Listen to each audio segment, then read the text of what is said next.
Assalamualaikum warahmatullahi wabarakatuh. Alhamdulillah wassalatu wassalamu ala rasulillah.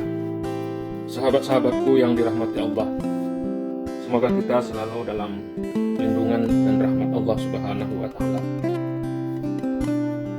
Pada kesempatan ini izinkan saya menjelaskan tema kajian kita, boleh disebut kajian agak ilmiah, karena bersumber dari referensi buku yang saya pegang,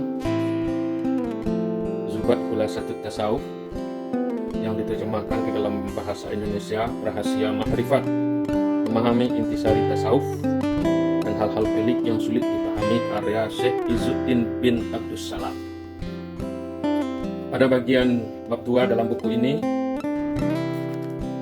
Syekh Izzuddin bin Abdus Salam mengatakan bahwa engkau tidak akan sampai ke level tingkatan jenjang kedekatan dengan Allah. Jadi kita tidak akan bisa dekat kepada Allah. Kita tidak bisa dikatakan sebagai orang kekasih Allah, karena orang yang dekat kepada Allah itulah orang yang disebut kekasih Allah. Sebelum kita melewati 6 tahapan, 6 rintangan, 6 pendakian. Maka tema kajian kita hari ini adalah 6 pendakian ruhani dalam perspektif tasawuf. Sahabat yang dirahmati Allah,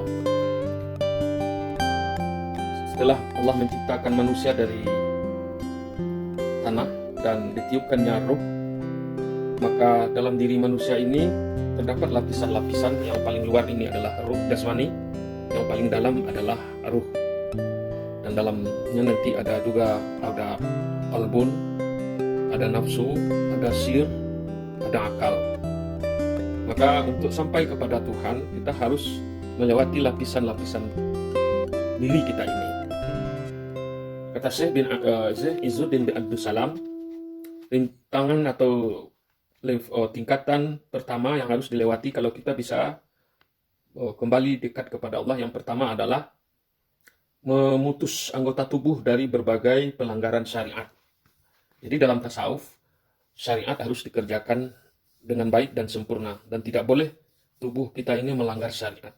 Jadi Syekh Izzuddin bin Abdus Salam, beliau lebih integratif dalam memahami tasawuf.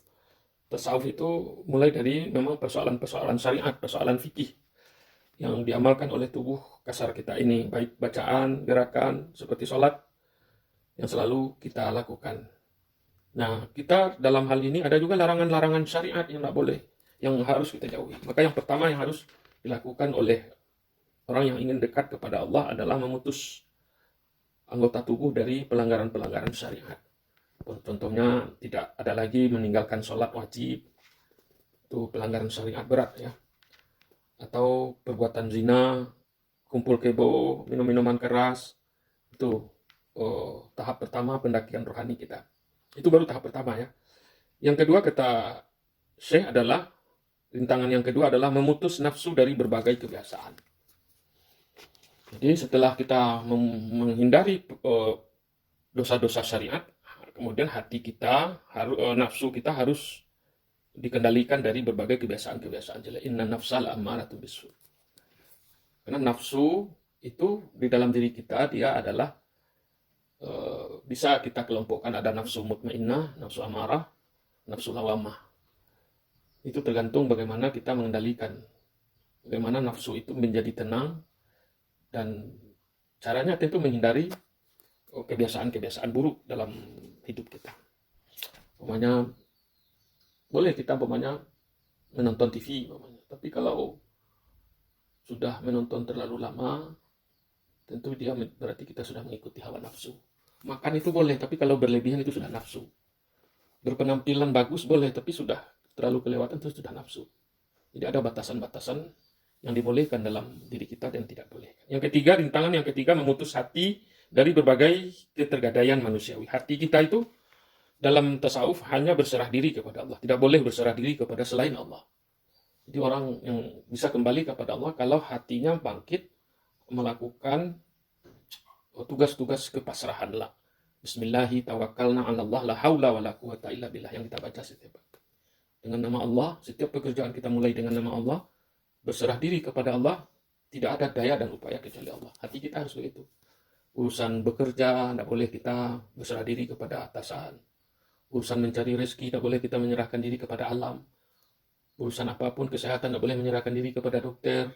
Ini hati kita itu yang harus diputus itu ya. Hati itu dari ketergadaian manusiawi namanya, atau hubungan yang sifatnya manusiawi.